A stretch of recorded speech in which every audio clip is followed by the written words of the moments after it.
nom du Père et du Fils et du Saint-Esprit. Amen. Bien-aimés dans le Christ, nous sommes aujourd'hui jeudi 18 février.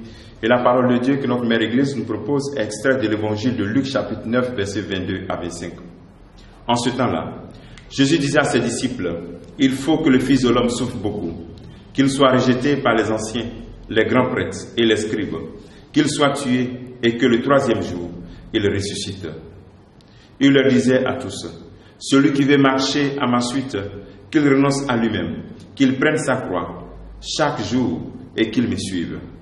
Car celui qui veut sauver sa vie la perdra, mais celui qui perdra sa vie à cause de moi la sauvera. Quel avantage un homme aura-t-il à gagner le monde s'il perd ou se ruine lui-même? » Acclamons la parole de Dieu. Louange à toi, Seigneur Jésus. Alors nous sommes donc dans ce temps de carême qui vient de commencer et nous sommes donc aujourd'hui jeudi, ou le jeudi de carême après le mercredi des cendres, où le Christ nous montre un peu comment marcher dans ce temps de carême.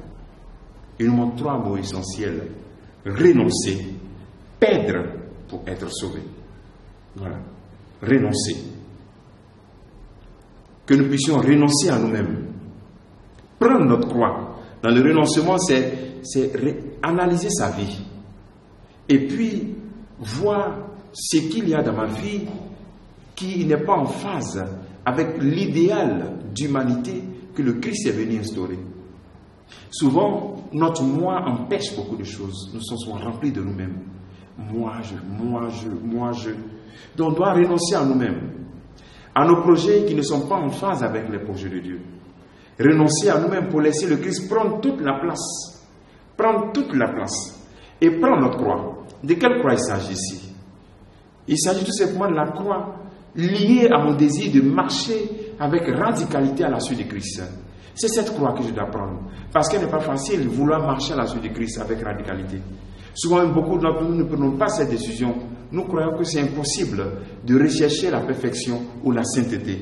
Alors, le Seigneur nous invite en ce jour donc de renoncer, de prendre la résolution vraiment de renoncer et de prendre notre croix. Deuxième mot, perdre sa vie. Nous devons apprendre à perdre notre vie. Beaucoup d'entre nous, souvent, nous avons fondé notre vie sur quelque chose, mais qui n'est pas digne de Jésus-Christ. Nous avons fondé notre vie sur un travail corrompu, sur un commerce rempli de corruption, où nous surfacturons, nous multiplions par 10 les prix.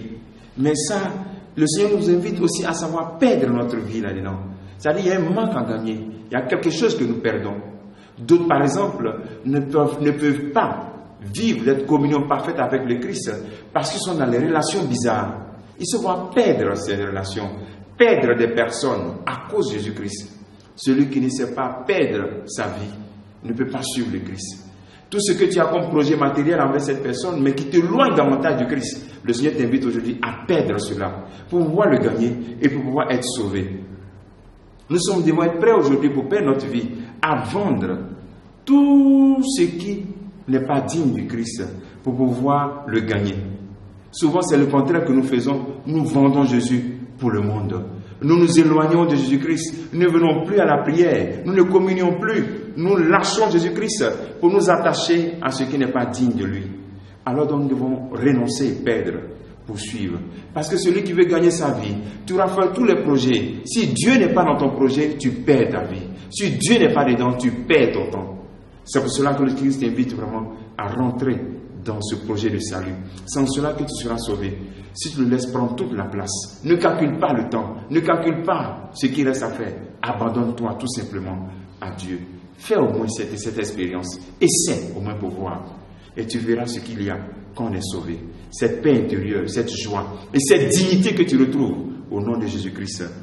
Le travail que tu demandes en ce jour, tu peux te retirer et te poser cette question. Qu'est-ce que je dois perdre aujourd'hui pour être digne du Christ, pour être un digne enfant de Dieu, une digne fille de Dieu? Que le Seigneur te bénisse, qu'il nous bénisse tous en ce jour. Au nom du Père et du Fils et du Saint-Esprit. Amen.